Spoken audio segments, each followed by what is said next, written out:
Hello दोस्तों, मैं परीक्षित कुमार। आज हम जो वीडियो लेके आए हैं हमारा वो है कि ईएमआरएस का जो टायर फर्स्ट है वो पेपर जो है उसकी डेट आपके सामने आ चुकी है। और जो डेट आई हैं वो आई हैं मतलब 13 दिसंबर, 14 दिसंबर और 21 दिसंबर। इन तीनों डेटों को ईएमआरएस अपना टायर फर्स्ट का एग्ज़ाम करवा लेगा, है ना।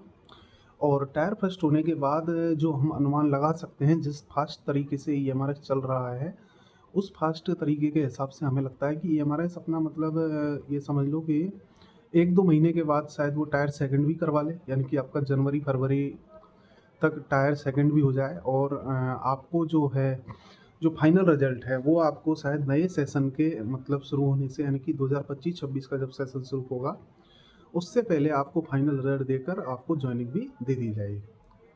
तो अभी ईएमआरएस अपना काम उधर कर रहा है, लेकिन जो बहुत सारे सवाल मैं देखता हूँ कि मतलब तरीके के सवाल होते हैं कि हमारा इसका बेकार है, ऐसा है वैसा है। अब देखिए, वो तो आप पे डिपेंड करता है कि आपको जॉब की ज़रूरत है, क्योंकि आप अपनी आवश्यकताओं को अच्छी तरीके से समझ सकते हो, कोई दूसरा उनको नहीं जान सकता।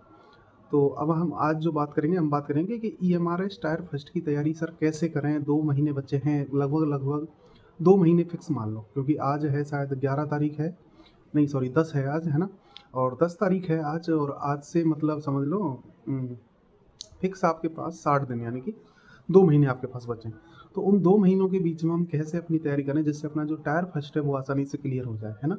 और जो टायर फर्स्ट अगर क्लियर होगा तो ये समझ लीजिए कि 90% मतलब 90 तो नहीं, लेकिन 80% जो कंपटीशन है वो वहीं पे ही ख़त्म हो जाएगा, है ना। तो टायर सेकंड जो है वो तो बाद की बात है, लेकिन पहले टायर फर्स्ट को तैयार किया जाए। और टायर सेकंड को भी साथ में लेके चलना है आपको, धीरे-धीरे से अपनी सब्जेक्ट जो है उसको भी प्रिपेयर करना है, क्योंकि सिलेबस जो है ईएमआरएस ने अपनी वेबसाइट पे पूरा डाल दिया गया है कि क्या सिलेबस रहने वाला है। आपकी टायर सेकंड का, आपकी सब्जेक्ट का पूरा डिटेल सिलेबस जो है वो सारा डाल दिया है टॉपिक वाइज़, है ना, पूरा डिटेल है। अब हम देखते हैं कि ईएमआरएस टायर फर्स्ट को पास करने के लिए हम सर कैसे तैयारी करें, क्या करें, और मैंने कैसे तैयारी करी थी। मैं अपना कुछ एक्सपीरियंस बताऊँगा, वो आपकी मर्ज़ी है कि आपको क्या मतलब आप क्या प्रेफ़र करना चाहोगे। जैसे कि ईएमआरएस का जो टायर फर्स्ट था, वो ज़्यादातर सेम सिलेबस हमारे पास भी था, लेकिन हमारा जो पेपर था वो एक ही था दोनों को मिला के। लेकिन इस बार दोनों अलग-अलग कर दिए। तो मैं सबसे पहले कहूँगा कि मैंने ना तो कोई पेड कोर्स लिया था, ना ही कोई ऐप्स या ना कोई कोर्स, मतलब कुछ नहीं लिया। बस यूट्यूब से ही मैंने अपनी पूरी तैयारी जनरली करी थी, है ना। तो अपन जब टायर फर्स्ट के सिलेबस की बात करते हैं, तो मैं आपको एक बार देखा सिलेबस बताता हूँ सबसे पहले तो, कि जो सिलेबस है उसके हिसाब से हम अपनी तैयारी करते हैं, ठीक है ना। तो देखिए, सिलेबस में जो टीजीटी वगैरह सारा मतलब सिलेबस सेम है, बस 1-2 को छोड़ के जैसे अकाउंटेंट है और मतलब जेएस है, उनमें रीजनल लैंग्वेज नहीं है, बाकी सिलेबस सेम है ना। तो सबसे पहले जो है वो है जनरल अवेयरनेस, पहला पार्ट फर्स्ट, है ना, और जो कि 10 नंबर का है। अब जनरल अवेयरनेस को आप अगर देखोगे तो इंडिया का जनरल अवेयरनेस तो पूरा अगर तुम पढ़ने बैठोगे तो एक बहुत बड़ा लेवल भी है उसका। आप कितना भी पढ़ लो कभी ख़त्म ही नहीं होगा जनरल अवेयरनेस तो, है ना। तो सर हम कितना पढ़ें जिससे कि हमारे 10 में से कम 5 से 6 नंबर आराम से 7 नंबर 8 नंबर आराम से निकल जाए, है ना। उसमें करंट अफेयर भी आएँगे, तो करंट अफेयर कम से कम पिछले 6 महीने के तो आपको पढ़ना ज़रूरी है ना। और जो जनरल अवेयरनेस है उसके लिए मैं ये कहूँगा कि जो लूसेंट है, जो कि मतलब एक कंपटीशन की जो पहली बुक है, कोई भी कंपटीशन में जाता है तो सबसे पहले वही पहली बुक होती है लूसेंट। तो जो है उसमें आपको इंडियन ज्योग्राफी और इंडियन हिस्ट्री और इंडियन पॉलिटी, ये तीनों चीज़ों के पार्ट उसमें बहुत छोटे हैं, इतना लंबा चौड़ा भी नहीं है कि उसको पढ़ने में ज़्यादा टाइम लगेगा या बहुत लंबा है। तो आप उसको क्लियर कर लीजिए या उसको पढ़ लीजिए, उसके शॉर्ट नोट्स बना लीजिए, और उसको पढ़ने के बाद और फिर 6 महीने के करंट अफेयर, है ना। 6 महीने के नहीं तो कम से कम 3 महीने के तो अच्छे से पढ़ के जाना, है ना। चलिए, ये तो हो गया जनरल अवेयरनेस वाला 10 नंबर वाला पार्ट, ठीक है ना। अब जो अगला पार्ट जो हमारा आता है जनरल अवेयरनेस के बाद, वो है अपना रीजनिंग एबिलिटी। रीजनिंग एबिलिटी के लिए देखिए इसमें टॉपिक दिए हुए हैं, पजल है, सिटिंग अरेंजमेंट है, डाटा सफिशिएंसी है, स्टेटमेंट बेस्ड क्वेश्चन है ना, डायरेक्शन है, ब्लड रिलेशन है, ये सारे वेन डायग्राम है। और जो रीजनिंग है, अब उसको आप पेड कोर्स कोई खरीदोगे वो समझदारी वाली बात नहीं है। मैं कहूँगा कि सारी रीजनिंग की जितना भी आप कोई भी टॉपिक एक यूट्यूब पे डाल के सर्च करोगे, आपको एक टॉपिक की कम से कम 50 से 100 वीडियो निकल के आ जाएंगे, है ना। अब आप उसको देख लो कि आपको कौन से टीचर अच्छा लग रहा है।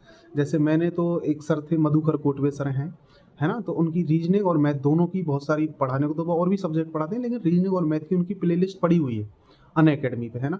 तो मैंने वहाँ से रीजनिंग, या फिर अपने एक राजस्थान में अपना एक कोचिंग है उत्कर्ष, उसके अक्षय गौड़ सर हैं, है ना? उन्होंने भी रीजनिंग और मैथ के वो बहुत अच्छा पढ़ाते हैं, तो मैंने उनसे भी रीजनिंग पढ़ी है। तो मैं तो इन दो से ही पढ़ा था, मधुकर कोटवे सर और अक्षय गौड़ सर, है ना? जो कि मतलब उत्कर्ष पे पढ़ाते हैं, और उनके हर टॉपिक की वीडियो है, लगभग 1 से 1.5 घंटे की वीडियो है, जिसमें वो क्वेश्चन भी कवर करते हैं और तरीके भी बताते हैं, है ना? तो ये तो हो गई रीजनिंग की बात। अब बात करते हैं हम knowledge of ICT. Knowledge of ICT यानी कि कंप्यूटर, है ना? आईसीटी जो है मतलब कंप्यूटर, फंडामेंटल कंप्यूटर है ना? Computer system, basic of operating system, MS office keyboard, है ना? शॉर्टकट की and their use important computer terms and computer network, cyber security and internet, है ना? अब देखिए, अगर 10 नंबर का कंप्यूटर आ रहा है ना, 10 नंबर का, है ना? तो 10 में से कम वो 4 से 5 नंबर के कंप्यूटर ऐसा पूछेगा जो बेसिक कंप्यूटर होगा बिल्कुल, ठीक है ना? उसके लिए आपको कोई डीप जाने की ज़रूरत नहीं। आप बिल्कुल भी ज़्यादा कंप्यूटर में मत घुसिए। और फिर भी मैं कहूँगा उत्कर्ष पर ही एक सर हैं जो कि मतलब काफ़ी एजेड सर हैं। उनकी 10 से 12 वीडियो पड़ी हैं कंप्यूटर की, है ना? बहुत पुरानी वीडियो हैं, थोड़ा-सा मतलब 4-5 साल पहले की वीडियो है। वो अच्छा उसमें उनका अच्छा पढ़ाया उन्होंने। मैंने वहीं से पढ़ा था, उनका कंप्यूटर ही पढ़ा था। बाकी और भी कई सारे टीचर्स हैं जो कि कंप्यूटर पढ़ाते हैं, रेलवे के लिए या फिर और भी कई एग्ज़ाम के लिए। तो वहाँ से भी आप बेसिक कंप्यूटर पढ़ोगे तो आराम से, कोई पेड कोर्स खरीदने की ज़रूरत नहीं। यूट्यूब पे इतना कंटेंट भरा पड़ा है ना कि आप बस सर्च कीजिए, हज़ारों वीडियो खुल के आ जाएँगी, है ना? और आपको किसी का मतलब ये तो है नहीं कि आपको उसमें मतलब वही महारत ही हासिल करनी है, बस हमें नंबर कैसे भी करके उसमें से निकालने हैं। चलिए, तो कंप्यूटर के लिए मैंने पहले बता दिया आपको कि किस प्रकार आपको कंप्यूटर पढ़ना है। यूट्यूब से बहुत सारी वीडियो हैं, 10 से 15 वीडियो देख लीजिए, बस बहुत है। और उनके नोट्स बना लीजिए, शॉर्ट नोट्स बना लीजिए, है ना? और जैसे शॉर्टकट की हैं वो बिल्कुल आप रट लो, है ना? और कुछ कंप्यूटर की जो टर्म्स हैं मतलब उनकी फुल फॉर्म है वो भी आप याद कर लो अच्छे से, है ना? और बेसिक कंप्यूटर जैसे कीबोर्ड है, कितनी कीज है, कौन सी कीज का क्या है, क्या नहीं है, साइबर सिक्योरिटी के बारे में मतलब कुछ 2-4 चीज़ें हैं। तो ये सारी चीज़ें आप याद कर लो। एमएस ऑफिस थोड़ा-सा पढ़ लो। इसके बाद आता है टीचिंग एप्टीट्यूड और आपका डोमेन नॉलेज, जिसमें एनईपी और आपका एक्सपीरियंशियल और activity based pedology and case study based question, ठीक है? अब देखिए, ये पूरा अगर मैं तीनों चीज़ों को मिला के करूँ, टीचिंग एप्टीट्यूड और जो डोमेन नॉलेज है, इसमें देखो एनईपी जो है 2020, एनईपी 2020 के आपको 2 से 4 वीडियो आपको मिल जाएँगे। जैसे मैंने जो ये पूरा कंटेंट जो ये था, जो पढ़ा था, मेरे जो सबसे फ़ेवरेट सर भी हैं वो मेरे, और मैंने उन्हीं से ही तैयारी की थी। उनका नाम है धीर सिंह धावई सर, जो कि अपने राजस्थान में असिस्टेंट प्रोफ़ेसर हैं वैसे तो, लेकिन वो उनका खुद का एक ऐप है, अवनी एजुकेशन के नाम से, या फिर वो यूट्यूब पर भी बहुत सारी जो है चीज़ पढ़ाते हैं। उन्होंने ईएमआरएस के बारे में भी चर्चा की हुई है, कि किस प्रकार आप ये 60 नंबर जो वाला पूरा टोटल पार्ट है, ये कैसे तैयार कर सकते हो अपना, ठीक है ना?